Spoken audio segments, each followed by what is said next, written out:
Lord. దేవుని నామానికి మహిమ కలుగును గాక. మార్కు సువార్త 8వ అధ్యాయం 1-13 దాకా మనము ఈరోజు ధ్యానము చేయబోతున్నాము. అనేక దినముల నుంచి మనం యేసుక్రీస్తు ప్రభు చేసిన అద్భుతములను గురించి మనము దేవుని వాక్యము ద్వారా మనం నేర్చుకుంటూ ఉన్నాం. మన ఆత్మీయమైన జీవితాలలో కూడా ఈ వాక్యము ద్వారా మనం బలపడుతూ దేవుడు తన ఉచితమైన కృపలో మనల్ని నడిపిస్తున్నాడు. అందుని బట్టి దేవునికి స్తోత్రాలు. ఈ యొక్క అధ్యాయంలో యేసుక్రీస్తు ప్రభు 4,000 మందికి ఆహారాన్ని పంచిపెట్టినట్టుగా మనము చూస్తూ ఉంటున్నాం. 7 రొట్టెలు కొన్ని చిన్న చేపలతో దేవుడు అద్భుతములు చేసినట్టుగా మనం చూస్తూ ఉంటున్నాం. అవును నా ప్రియమైన దేవుని బిడ్డలారా, యేసుక్రీస్తు ప్రభు వాక్యమును బోధిస్తుండగా అనేకులు ఆయన వాక్యానికి ఆకర్షితులై ఆయన వాక్యాన్ని వినడానికి ఆయన వెంట వచ్చారు. వారు ఆ యొక్క అరణ్య ప్రాంతంలో మరి యేసు వాక్యమును వింటూ అక్కడే 3 రోజులు గడిపేసినట్టుగా మనము చూస్తూ ఉంటున్నాం. జనులను తిరిగి పంపడానికి యేసుక్రీస్తు ప్రభు ఆలోచన చేస్తూ ఉన్నాడు. ఎందుకంటే అప్పటిదాకా వారు ఏ ఆహారం తినకుండా అక్కడనే 3 రోజులు ఉన్నారు. కాబట్టి తిరిగి పంపేటప్పుడు ఒకవేళ దారి మధ్యలో ఎక్కడైనా మూర్ఛపడి ఏదైనా ఇబ్బంది కలుగుతారేమో అని యేసుక్రీస్తు ప్రభు వారి గురించి ఆలోచించి వారికి ఆహారాన్ని పెట్టాలని ఆశపడినప్పుడు, ఎవరి దగ్గరైనా ఆహారం ఉన్నదా అన్నప్పుడు 7 రొట్టెలు ఉన్నాయి, కొన్ని చిన్న చేపలు ఉన్నాయని వారు చెప్పారు.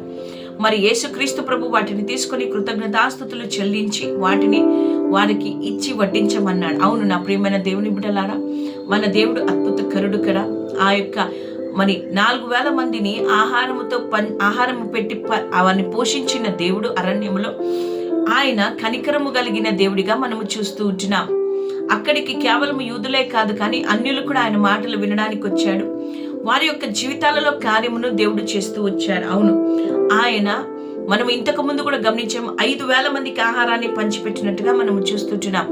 5 రొట్టెలు 2 చిన్న చేపలు. ఈసారి 4,000 మందికి 7 రొట్టెలు కొన్ని చిన్న చేపలను ఆయన ఆహారంగా ఇచ్చాడు. అవును మన దేవుడు మన యొక్క అవసరతను ఎరిగిన దేవుడు, మన అక్కరను ఎరిగిన దేవుడు. మన ఆకలి ఆయనకు తెలుసు, మన బాధలు ఆయనకు తెలుసు.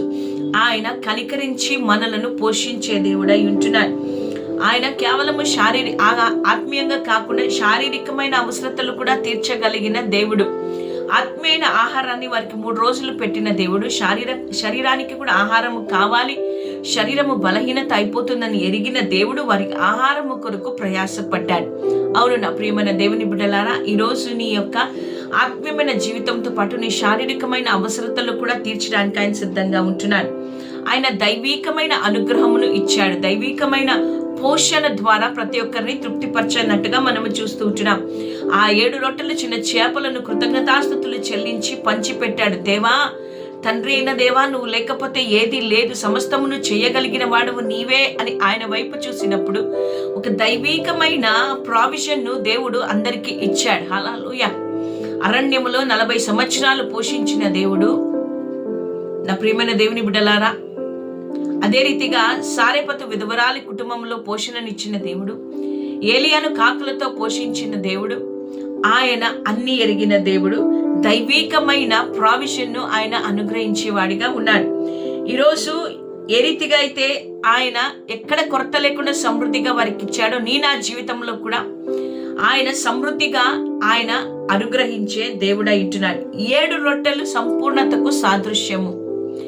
12 గంపలు దేనికి సాదృశ్యం అనగా, 12 గంపలు ఇజ్రాయేల్ గోత్రములకు, 7 గంపలు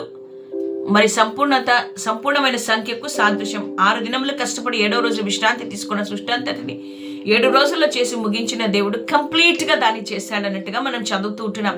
ఈరోజు దేవుడు ఏది చేసినా సంపూర్ణతగా కంప్లీట్ గా దాన్ని చేసే దేవుడిగా ఉంటున్నాడు. అవును నా ప్రియమైన దేవుని బిడ్డలారా, ఏది కూడా ఆయన అర్ధం చేయడు కానీ కంప్లీట్ గా దాన్ని కరెక్ట్ గా చేసే దేవుడు అంటున్నాడు.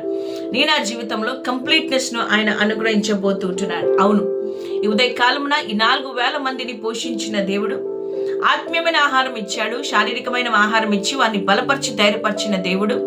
ఆయన అదే మారని దేవుడు. ఇశ్రాయేలు ప్రజలను పోషించిన వాడు. యేసుక్రీస్తు ప్రభు కాలంలో ఆయన 5,000 మందిని 4,000 మందిని ఆహారంతో పోషించిన వాడు. ఈరోజు అదే దేవుడు, మారని దేవుడు మనకు దేవుడిగా ఉంటున్నాడు.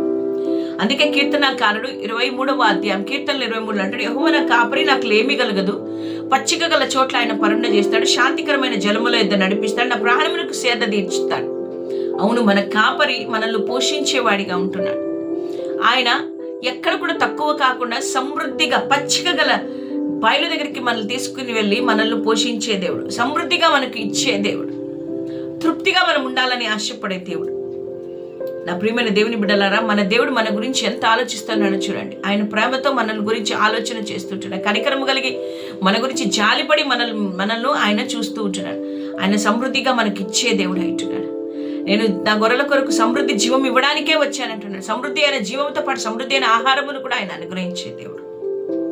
ఈరోజు మనం ఎంతో మంది మనల్ని పిలుస్తారు, కానీ సమృద్ధిగా మనకు ఆహారం పెట్టకపోవచ్చు, ఇవ్వకపోవచ్చు. కానీ మానవులైన వారు మనకు సరిగ్గా ఇవ్వకపోవచ్చు, కానీ మన దేవాది దేవుడు మనకు కంప్లీట్గా సంపూర్తిగా ఆయన సమృద్ధిని అనుగ్రహించే దేవుడు. ఈరోజు నీ జీవితంలో ఆయన కార్యమును చేయాలనుకుంటున్నాడు. ఏది కొదువ ఉందో ఆ కొదువును తీరుస్తాడు. దేవుడు తన మహిమేశ్వరుని చొప్పున క్రీస్తు యేసునందు మహిమలో మీ ప్రత్యేక అవసరతను తీరుస్తాడు. శారీరకమైన కావచ్చు, ఆధ్యాత్మికమైనది కావచ్చు, మానసికము కావచ్చు, వస్తుపరంగా కావచ్చు, ఆర్థికంగా కావచ్చు, ఏదైనా ఆయన సమృద్ధినిచ్చి నేను నడిపించే దేవుడు అంటున్నాడు. కాబట్టి దేని గురించి కూడా ఆలోచన చేయకుండా దేవుని వైపు మాత్రమే చూస్తూ, పోషకుడు నువ్వు మా పోషకుడు ప్రభువా, నువ్వు మా పోషకుడు అయ్యా, మమ్మల్ని పోషించే దేవుడవు నాయన. మంచి గోధుమల పంటతో నిన్ను పోషించి తృప్తిపరుస్తానన్నాడు కదా, కొండతెరతో తృప్తిపరుస్తానన్నాడు కదా. ఆయన ఆహారం అనుగ్రహించి నిన్ను పోషించాలని ఆశపడుతూ ఉంటున్నాడు. ఆయన మీద ఆధారపడు, ఆయన వైపు చూడు, ఆయనను మాత్రమే అడుగు. ఆయన సమస్తమును చేయగలిగిన దేవుడు అంటున్నాడు. ఈరోజు ఈ ఉదయకాలమున దేవుడు నీతో మాట్లాడి ఉంటున్నాడని నేను నమ్ముతూ ఉంటున్నాను. ఆయన వైపు నువ్వు చూసినప్పుడు ఆయన కార్యములను చేసే దేవుడు. మనుషుల సామర్థ్యం మీద ఆధారపడద్దు, కానీ దైవికమైన ప్రావిజన్ నీకుందని ఆయన వైపు చూడు. ఆయన నీకు సహాయం చేస్తాడు, ఆయన నీకు అనుగ్రహిస్తాడు, ఆయన నిన్ను బలపరుస్తాడు, ఆయన నిన్ను పోషిస్తాడు, ఆయన నిన్ను రక్షిస్తాడు, నిన్ను నడిపిస్తాడు. ఇంతకంటే గొప్ప కార్యాలు ఏవైనా మన జీవితంలో ఉన్నాయంటే లేదు కదా. ఆయన తప్ప మన జీవితంలో ఏది లేదు. ఆయన ఉంటే అన్నీ ఉన్నట్టే. కాబట్టి ఉదయకాలమున ఆయన వైపు చూద్దామా? ప్రార్థన చేసుకుందాం. పరిశుద్ధుడా, ప్రేమ కలిగిన దేవా స్తోత్రం. 4,000 మందికి ఆహారాన్ని పంచిపెట్టిన వాడా, నువ్వు సమృద్ధిగా ఇచ్చే దేవుడు. శారీరకమైన ఆహారంతో పాటు నైనా ఇదిగో తండ్రి నైనా ఆత్మీయమైన ఆహారమును కూడా మాకు అనుగ్రహించే దేవుడు. తండ్రి నైనా మమ్మల్ని పోషించేవాడవు నీవే, పోషించి తృప్తినిచ్చే దేవుడవు నీవే. సహాయం చేసి నడిపించండి. వాక్యము ద్వారా మమ్మల్ని మేము బలపరుచుకునే కృపను మాకు దయచేయమని, మాకు పోషకుడు ఉన్నాడని ధైర్యంతో మేము ముందుకు వెళ్ళే భాగ్యాన్ని దయచేయండి. ఎటువంటి పరిస్థితుల్లో మేమున్నా, ఎక్కడ ఉన్నా కూడా మమ్మల్ని పోషకుడు మాకు సహాయం చేస్తాడు, మా కాపరి మాకు కొదవ లేకుండా ఇస్తాడని విశ్వాసము కలిగి మేము ముందుకు వెళ్ళడానికి మాకు సహాయం చేయమని, బలపరచమని, దీవించమని, ఆయన కృపతో నడిపించమని యేసునామములో అడుగుతుంటున్నాము తండ్రి. ఆమేన్. Praise the Lord. దేవుడు మిమ్మల్ని దీవించును గాక. ఆమేన్.